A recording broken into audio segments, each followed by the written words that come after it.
Right, let's speak to entertainment reporter KJ Matthews. Thanks for being with us. Thank you for having me. So, what's the reaction been to this win?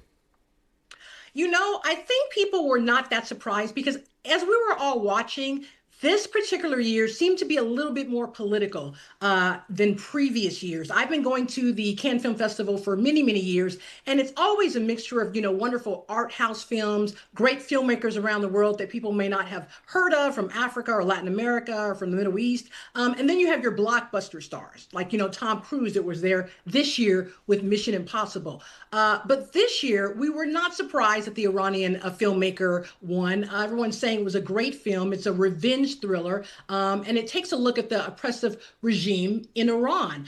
There were other great films there as well, and a lot of people just being very political. On the first day of the Cannes Film Festival, you had, I think, more than 300 or 350 artists, directors, filmmakers, actresses that had signed basically a petition just trying to bring awareness to this wonderful activist, Palestinian filmmaker as well, who was going to be part of a film that was debuting in the Cannes Film Festival that ended up losing her life before the film festival either got underway. And a lot of people were saying she should have been there. You had Julian Assange showing up to the Cannes Film Festival wearing a T-shirt that he said had more than 4,000 names of children, Palestinian children who had lost their lives. So there were a lot of politics. And even Robert De Niro, when he received his Palme d'Or Lifetime Achievement Award, made mention to the U.S. President Trump. So things seem to be a little bit more political this year for sure.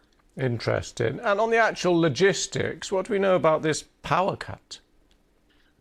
Can you believe that? I think they said more than 100,000 people were affected, and it's looking like it possibly is due to arson.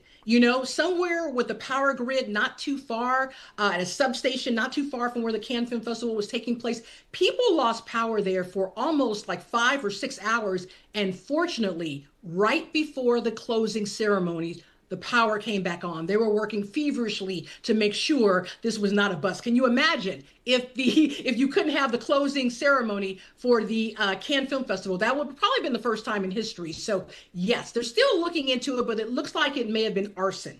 Interesting. And just lastly then, what does it mean to win the Palme d'Or for the people that do? Everything, especially if you're a smaller filmmaker that may not be from a huge country that has a lot of filmmakers or actresses and actors.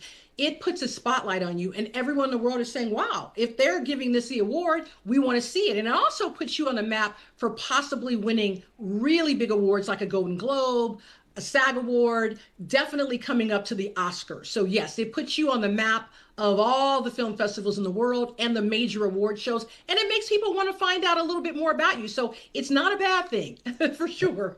Indeed. KJ Matthews, thank you very much for talking us through it all. Thank you. Thank you.